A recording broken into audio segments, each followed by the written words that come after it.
Welcome to a short video on megalithic structures. Now you probably think, well I certainly do, that when you think of megalithic structures, I'm talking standing stones, dolmens, long barrows, anything to do with our prehistory. You think about Wiltshire and you think about Stonehenge, Avebury, the Coits down in Cornwall, there's loads down there, but you very seldom think about the southeast of England. But actually 4000 BC, between 4000 and 3000 BC, there was a big settlement of prehistoric people, Neolithic people. So we're starting here, White Horse Stone. It's believed that although it's not prehistoric, it was set here around 400 AD. When there was a battle between the Angles and the Saxons, and Cartigen was the son of Vortigern, one of the Saxon leaders, was killed, but it was the birth of the Anglo-Saxons around that era, so they set up two commemorative stones, the Lower Horse Stone, the Higher Horse Stone. The Lower Horse Stone was demolished in the 1830s, and it was really, that's when this became the higher or the upper White Horse Stone. It actually looks like it's got a face in the rock. It's really quite a large rock as well. Okay, that's the White Horse Stone sitting in the Weald of Kent. So we're on Bluebell Hill at the moment, standing in the heart of the Kentish Weald farmland. And just over there is the high-speed link. And while they were building the footings for the train track, they found settlement remains and building remains from the prehistoric time.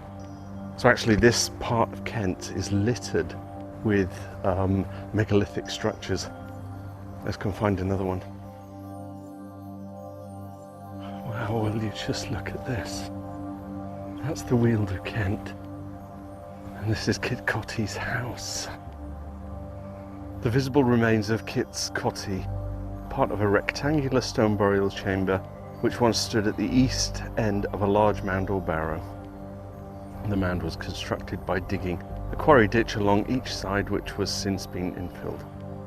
These long barrows were built during the Early Neolithic period, 3500 BC to 28 BC. I'm not sure when these railings were put up, but apparently they were put up to preserve the monument from prying hands.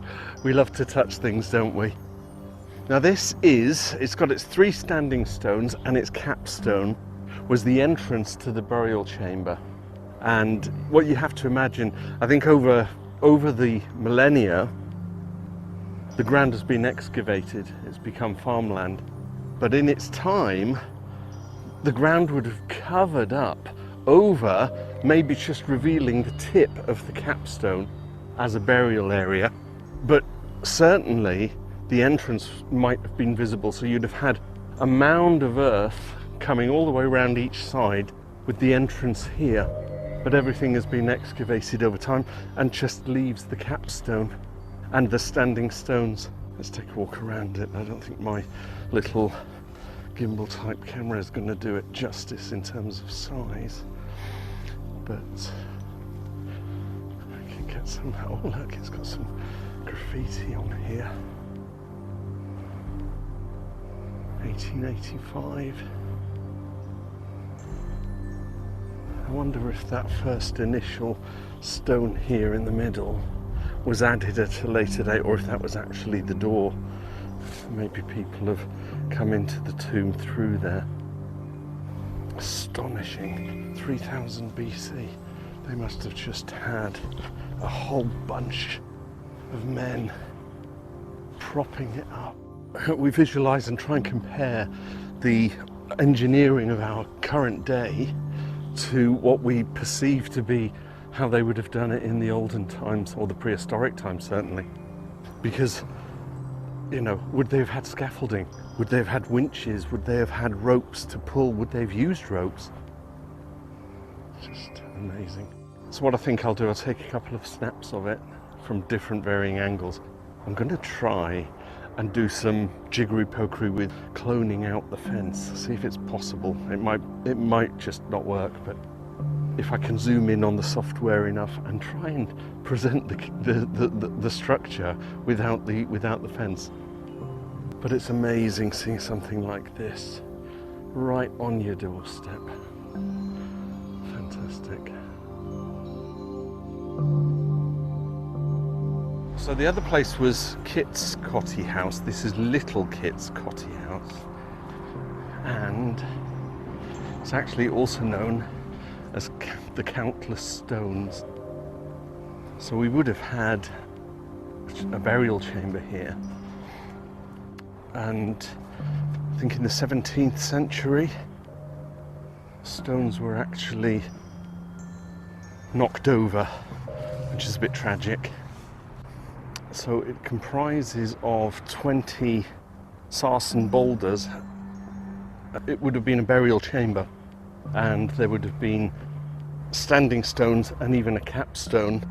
But even though they've been knocked over, no one can actually determine, is it showing it? No one can determine which one was the capstone, which one was the standing stone.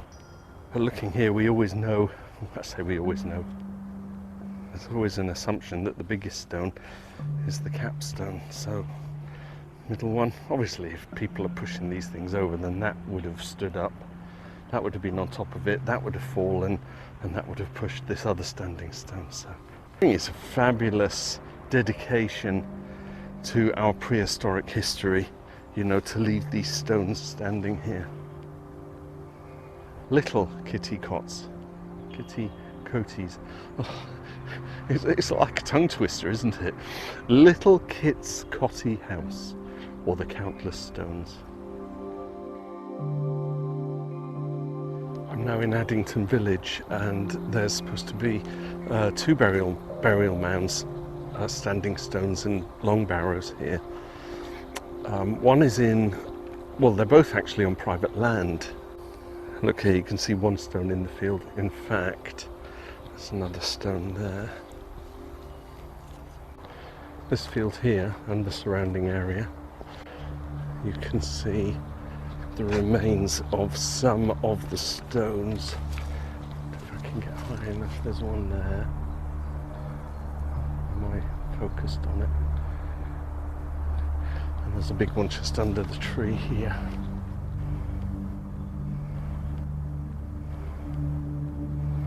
Imagine owning land that's got megalithic stones in it. And I guess the question is, do you own the megalithic stones? There's one that I'm going to stand on. You can actually see the stones in the field here. How amazing. Now, as I said, that this is one of two burial mounds, and there was a long barrow split by this road. I'll show you a picture of the one that sits in the private land. It looks like this. It was originally thought that there were about 50 stones forming a pastoralist.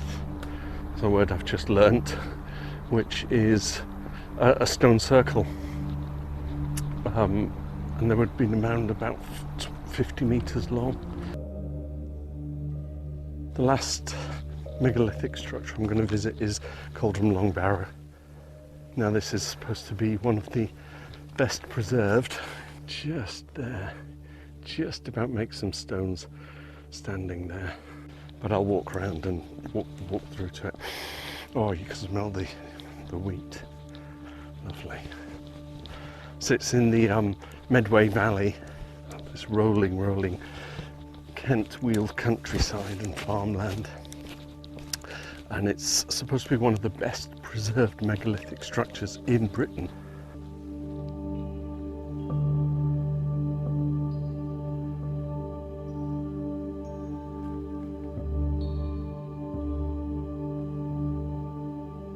Oh, what do you think of that? It's just amazing.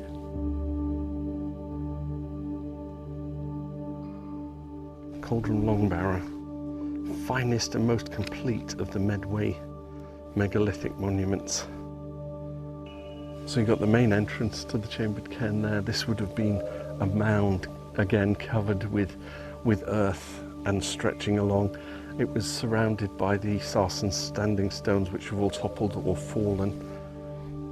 Now, I did watch a YouTube channel video about this place, and the chap was telling us that zealot religious people excavated away the earth around the front of the tomb, which caused all the other stones to fall down. You can actually go and stand inside.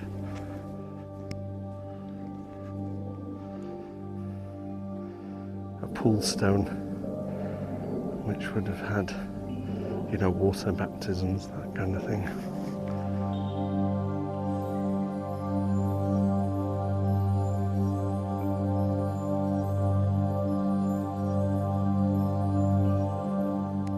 Can I interview you, is what I'm saying. You could explain it better than me, because I don't know I've an just came awful in. lot. I mean, obviously this is a longbarrow, it's a burial site. Okay. I mean, I've done some psychic work here, and I feel that it's a burial site for probably women and children. Oh, okay. But I could be wrong. Well, who knows, right? Yeah, and I'll feel the feminine energy around here, and I've doused it as well. So, and I see that the energy sort of goes around there and to the back of that stone there. These are offerings that people have left behind. You'll see little bits of writing in certain places, messages, maybe that they've left for a loved one that's passed. So this tree here got certain energies. Okay. That people find attractive. And then they make the offerings. So people will come up here at the solstices and the equinoxes and do meditations and make offerings. And in giving an offering, you're expecting something in return then, are you? Or are you, because that's what it is, isn't it? If you offer something up, can I then have, Yes, good health? Can yeah, I have, you know, all that kind of stuff? absolutely, yeah.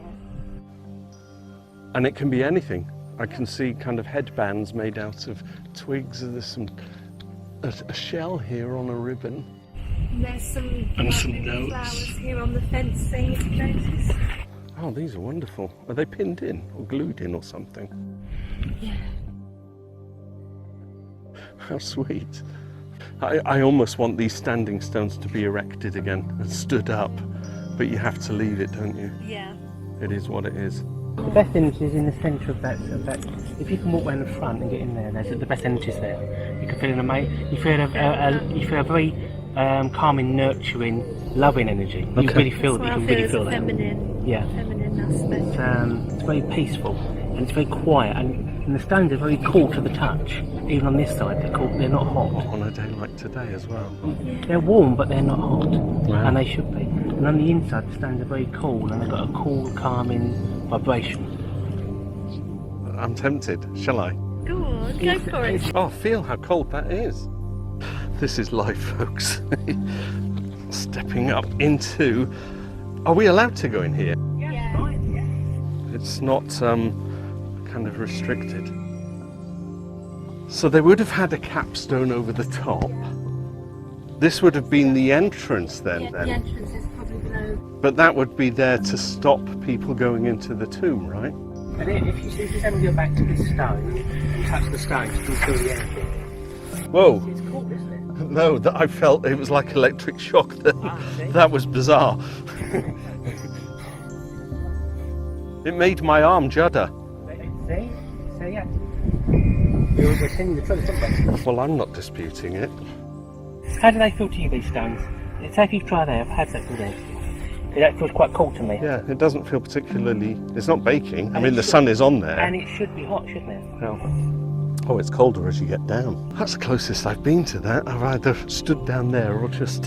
Yeah. You feel a sense of privilege. It's as well as connection. If you go up there, if you look at this, as you go in the churchyard and you go slightly to the right of the entrance, Yeah.